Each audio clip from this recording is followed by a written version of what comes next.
Depuis 1966, les archives nationales d'outre-mer abritent les documents administratifs des anciennes colonies françaises.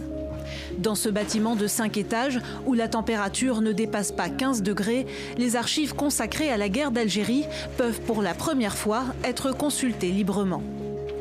Alors pour ce qui est des archives de l'Algérie, donc les ANOM conservent à peu près 7,5 km, 8 km d'archives, essentiellement des dossiers d'enquête, des rapports de gendarmerie, de la police judiciaire, avec parfois des pièces à conviction.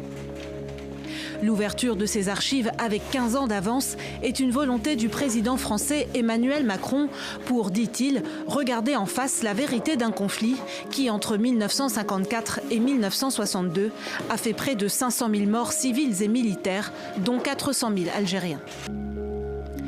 Donc là, nous avons affaire à des dossiers relatifs à des attentats et à des actions de sabotage.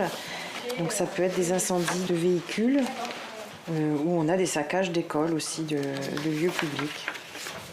Historiens et chercheurs bénéficiaient déjà de dérogations pour travailler.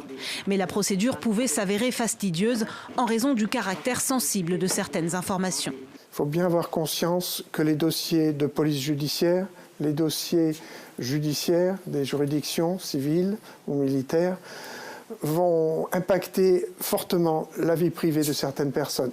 Ces fiches-là, qui sont barrées en diagonale, donc indiquent que la personne a été abattue par les forces de l'ordre. Et ils avaient très souvent des photographies sur eux. Donc là, ça permet de connaître un peu la vie des maquis FLN, avec notamment des infirmières.